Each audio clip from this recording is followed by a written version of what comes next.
السلام علیکم ورحمۃ اللہ وبرکاتہ۔ دوستو، مفتی طارق مسعود کے حوالے سے سوشل میڈیا پر بہت دنوں سے ایک بحث چل رہی ہے۔ آپ نے بھی سنا ہوگا کہ مفتی طارق مسعود صاحب نے قرآن مجید کے حوالے سے اور ہمارے نبی صلی اللہ علیہ وسلم کی شان میں گستاخی کر دی ہے۔ اس طرح کی بہت ساری باتیں آپ نے سوشل میڈیا پر سنی ہوں گی، تو اس سلسلے میں جو ہے دارالعلوم دیوبند کا فتویٰ بھی ہے، وہ میں آپ کو سناؤں گا۔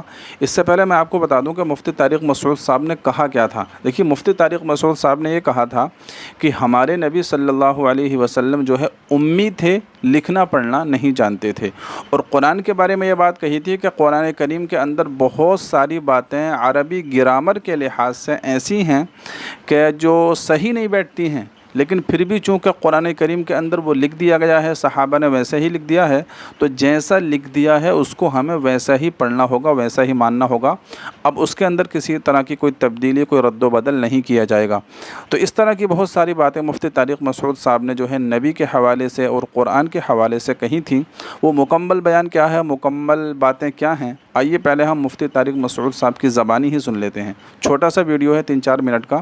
پہلے آپ یہ ویڈیو دیکھیے، پھر میں جو ہے آپ کو دارالعلوم دیوبند کا فتویٰ بھی دکھاؤں گا۔ تو آئیے دیکھتے ہیں مفتی صاحب نے کیا کہا تھا۔ میں یہ عرض کر رہا تھا کہ عرب کے کھانے ہم سے کیا ہیں، ڈیفرنٹ۔ ہمارے نبی صلی اللہ علیہ وسلم کا لباس ڈیفرنٹ، پھر ساری چیزیں جو ڈیفرنٹ ہو تو بھی انسان کسی کو اس لیے فالو کر لیتا ہے کہ بھائی وہ بہت بڑا اسکالر ہے۔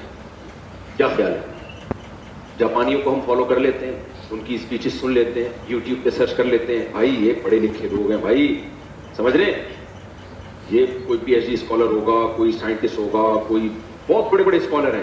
ہمارے نبی کے بارے میں پوری امت کا اجماع ہے، بھائی نہ لکھنا جانتے تھے اور نہ پڑھنا جانتے۔ ابے بھائی پھر کیوں فالو کر رہے ہو یار؟ خود بول رہے ہو کہ نہ لکھنا جانتے تھے اور نہ پڑھنا، امی تھے۔ ما تخطہ بیمینک، قرآن کہہ رہے ہیں، محمد صلی اللہ علیہ وسلم جو قرآن پیش کر رہے ہیں، ایک لفظ بھی ان کے دائیں ہاتھ نے کبھی نہیں لکھا، ایک لفظ نہیں لکھا۔ جیسے ہی آیت نازل ہوتی، آپ کبھی زید ابن ثابت کو بلا رہے ہیں، کبھی کسی اور صحابی کو بلا رہے ہیں، بھائی لکھو لکھو۔ اور دیکھو، ہمارے نبی صلی اللہ علیہ وسلم جب قرآن لکھوایا نا، تو چونکہ آپ لکھنا پڑھنا نہیں جانتے تھے، تو بعض دفعہ کاتب سے گرامر کی غلطی ہوئی لکھنے میں، ہمارے نبی نے اس کی کریکشن نہیں کی۔ آپ کو نہیں پتا چلا کہ گرامر کے لحاظ سے یہ غلط لکھا ہوا ہے، وہ اب تک اسی طرح لکھا ہوا ہے۔ سمجھ رہے کہ نہیں سمجھ رہے؟ مثال کے طور پر بہت ساری مثالیں اس کی قرآن میں، سورہ اقرا بسم ربک الذی خلق میں کیا آتا ہے؟ کلا لئن لم ینتہی لنسفعا بالناصیہ۔ اللہ کہتے ہیں اگر یہ کفر سے باز نہیں آئے، ہم ان کو پیشانی کے بالوں سے پکڑیں گے قیامت کے دن۔ تو یہاں ہے لنسفعا، جتنے بھی علماء یہاں بیٹھے ہوئے ہیں ان کو پتہ ہے لنسفعا یہ لام تاکید ہے اور آخر میں نون تاکید ہے۔ یہ الف کے ساتھ لکھنا گرامر کے لحاظ سے غلط، کیونکہ تنوین ناؤن پہ آتی ہے، سینٹنس پہ یا فعل پہ تنوین کبھی بھی نہیں آتی۔ سمجھ میں آ رہی ہے بات کہ نہیں آ رہی ہے؟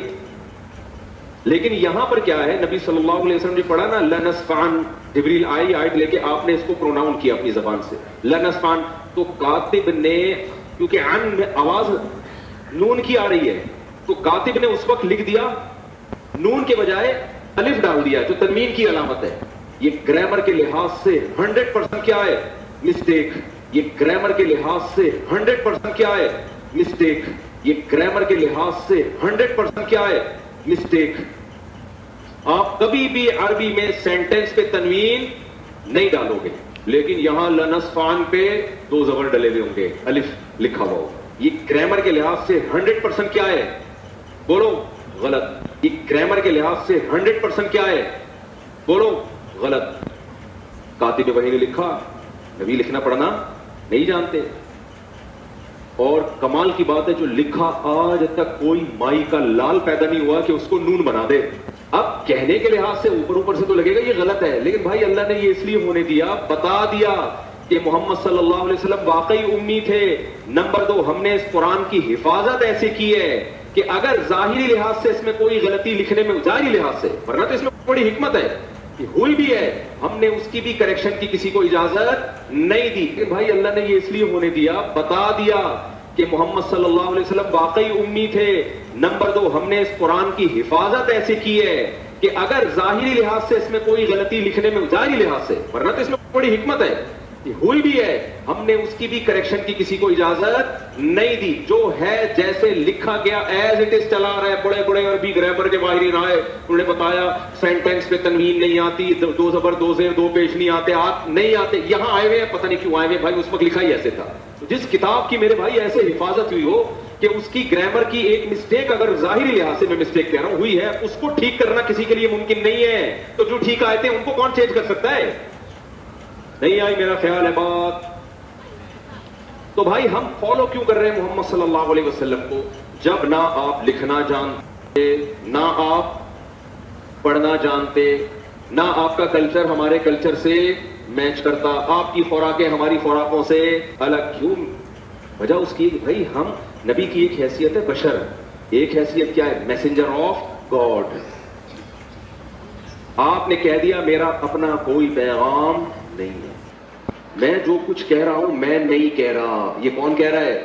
اللہ. تو دوستو یہ ویڈیو آپ نے دیکھ لیا. مفتی طارق مسعود صاحب کا سیدھے طور پر کہنا یہی تھا کہ ہمارے نبی امی تھے, لکھنا پڑھنا نہیں جانتے تھے. اور اسی طریقے سے دوسری بات قرآن کے بارے میں یہ کہی کہ قرآن کریم کے اندر بہت ساری غلطیاں گرامر کے لحاظ سے ہیں, لیکن چونکہ اب وہ ویسا ہی لکھ دیا گیا ہے, اس کو ویسا ہی پڑھنا پڑے گا. تو اس طرح کی بہت ساری باتیں کہیں آپ نے پورا مکمل بیان سن لیا ہوگا. لیکن دیکھیے اگر دیکھا جائے تو بظاہر اس کے اندر تو کوئی, اگر گہرائی میں جا کر دیکھا جائے تو کوئی اتنی زیادہ بڑی غلطی نہیں ہے. لیکن چونکہ بظاہر ایسا لگ رہا ہے کہ یہ مفتی صاحب نے جو ہے غلطی کر دی ہے. اگر مفتی صاحب کو کہنا ہی تھا تو اس طرح سے کہہ سکتے تھے. امی ہونے کا مطلب آپ یہ بیان کر سکتے تھے کہ دیکھیے امی ہونے کا مطلب یہ ہے کہ آپ علیہ الصلاۃ والسلام کا اللہ تبارک و تعالی نے اس دنیا کے اندر کوئی استاذ نہیں بنایا. جو کچھ بھی اللہ کے نبی علیہ الصلاۃ والسلام نے سیکھا, سمجھا, پڑھا, وہ اللہ تبارک و تعالی نے اپنے پاس سے حضرت جبریل علیہ الصلاۃ والسلام کے ذریعے آپ کو علم دیا. تو اس طرح کی بات کہہ سکتے تھے. دنیا میں کوئی بھی استاد نہیں بنایا. اور اس کی ایک وجہ یہ بھی ہے کہ اگر دنیا کے اندر کوئی آپ علیہ الصلاۃ والسلام کا استاذ ہوتا تو جس طرح سے لوگ آپ علیہ الصلاۃ والسلام کو مجنو کہا کرتے تھے اور جو ہے جادوگر کہا کرتے تھے اور اس طرح کی غلط سلط باتیں کہا کرتے تھے, تو اگر دنیا کے اندر کوئی استاذ ہوتا تو پھر لوگ اور زیادہ باتیں بناتے اور کہتے کہ ارے تم جو ہمیں باتیں بتاتے ہو وہ تو تم اس فلاں شخص سے سیکھ کر آتے ہو, اس سے معلوم کر کے آتے ہو, تمہیں تو کچھ معلوم ہی نہیں ہے. تو اس طرح کی باتیں جو ہے لوگ کرتے. تو اس لیے اس کے اندر یہ حکمت تھی کہ دنیا کے اندر کوئی استاذ اللہ کے نبی علیہ الصلاۃ والسلام نے نہیں بنایا. جو کچھ بھی سیکھا وہ اللہ تبارک و تعالی نے ڈائریکٹ حضرت جبریل علیہ الصلاۃ والسلام کے ذریعے جو ہے اللہ کے نبی علیہ الصلاۃ والسلام تک پہنچایا. تو یہ حکمت بھی تھی اس کے اندر.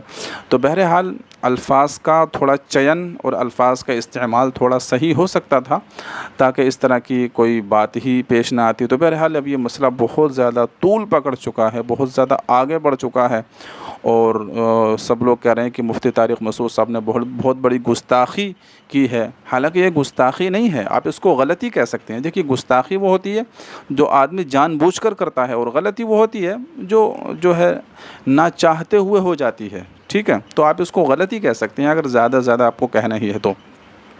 کیونکہ مفتی طارق مسعود صاحب ایک زمانے سے جو ہے دین کی خدمت کرتے چلے آئے ہیں, بیانات وغیرہ کرتے چلے آئے ہیں, لوگوں کی اصلاح کر رہے ہیں. کتنے لوگ جو ہے ان کے بیانات کو دیکھ کر جو ہے صحیح ہوئے ہیں, صحیح راستے پر آئے ہیں, غلط راستہ جو ہے انہوں نے چھوڑا ہے. تو حالانکہ ایک دیندار آدمی, ایک عالم آدمی جو اتنے زمانے سے دین کی خدمت کرتا چلا آیا ہے, ظاہر ہے اس کی نیت تو بالکل بھی خراب نہیں ہو سکتی اور اس طرح کی وہ بات نہیں کر سکتا. تو ان کی نیت تو بالکل صاف تھی. جو کچھ بھی بیان ہو رہا تھا وہ قرآن کی حقانیت پر, قرآن کی صداقت پر اور جو ہے قرآن کے سچا ہونے پر یہ سارے کا سارا بیان ہو رہا تھا. اور اس کو اور دلیل کے ساتھ جو ہے مفتی طارق مسعود صاحب جو ہے سمجھانے کی کوشش کر رہے تھے. لیکن بہرحال کچھ اس طرح کے الفاظ آگے پیچھے ہو گئے جس کی وجہ سے جو ہے لوگوں کو کچھ غلط لگا. تو بہرحال مفتی صاحب نے معافی بھی مانگ لی ہے, وہ سارا کچھ بیانات تو آپ نے سن لیا ہوگا. اب آئیے اس سلسلے میں دارالعلوم دیوبند کا ایک فتویٰ ہے, وہ میں آپ کو پڑھ کر سنا دیتا ہوں. اس سے جو ہے آپ کو پوری بات سمجھ میں آ جائے گی کہ نبی کے امی ہونے کا مطلب کیا ہوتا ہے. آئیے سناتا ہوں. دیکھیے دارالعلوم دیوبند کا یہ فتویٰ ہے. دارالعلوم دیوبند سے کسی نے معلوم کیا کہ آپ صلی اللہ علیہ وسلم کے امی ہونے کا مطلب کیا ہے. میرا سوال یہ ہے کہ حضور نبی کریم نبی اکرم صلی اللہ علیہ وسلم پڑھے لکھے نہیں تھے, مجھے قرآن و حدیث کی روشنی میں جواب دیجیے. اب دیکھیے جواب کیا دے رہے ہیں. جواب یہ ہے, مطلب یہ ہے کہ آپ علیہ الصلاۃ والسلام نے دنیا میں کسی کو اپنا استاذ نہیں بنایا اور نہ ہی کسی مدرسے یا اسکول و کالج میں داخلہ لے کر پڑھا۔ آپ صلی اللہ علیہ وسلم کو سکھانے اور پڑھانے کا کام اللہ تبارک و تعالی نے کیا۔ مطلب یہ ہے کہ آپ کو جو کچھ پڑھایا اللہ نے پڑھایا، آپ اللہ کے پڑھائے ہوئے تھے، اور آپ کا علم تو اس قدر زیادہ تھا کہ آپ علم کے سمندر تھے۔ دنیا اور آخرت کا علم ہم سب کو سکھایا، آپ سے بڑا کوئی عالم نہ ہوا نہ آئندہ ہو سکتا ہے۔ تو یہ دارالعلوم دیوبند کا فتویٰ آ گیا۔ تو انہوں نے بھی جو ہے امی ہونے کا مطلب یہی بیان کیا کہ دنیا میں کسی کو استاذ نہیں بنایا، بلکہ جو کچھ بھی سکھایا گیا بتایا گیا وہ جو ہے اللہ تبارک و تعالی نے اپنی طرف سے حضرت جبریل علیہ السلام کے ذریعے جو ہے آپ کو سکھایا اور آپ کو بتایا۔ تو امی ہونے کا مطلب یہی ہے۔ تو اس طرح سے الفاظ کا چین کیا جا سکتا تھا۔ ڈائریکٹ یہ کہنا کہ اللہ کے نبی امی تھے، لکھنا پڑھنا نہیں جانتے تھے، تو یہ بات ذرا اچھی سی نہیں لگتی ہے، ٹھیک ہے۔ تو امید کرتا ہوں کہ یہ بات آپ کے سمجھ میں آ گئی ہوگی۔ مفتی طارق مسعود کا مقصد بھی کوئی غلط نہیں تھا، اور دارالعلوم دیوبند میں جو فتویٰ دیا ہے اور جو بات کہی ہے وہ بھی آپ نے سن لی، اور جو میں نے آپ کو بتائی وہ بھی آپ کی بات یقیناً سمجھ میں آ گئی ہوگی۔ آپ کو یہ بات کیسی لگی اور آپ کو اس ویڈیو کے بارے میں کیا کہنا ہے، آپ کی کیا رائے ہے، کمنٹ باکس میں اپنی رائے کا اظہار ضرور کیجیے گا، اور اس ویڈیو کو زیادہ سے زیادہ شیئر بھی کیجیے۔ دعاؤں کی گزارش ہے۔ السلام علیکم ورحمۃ اللہ۔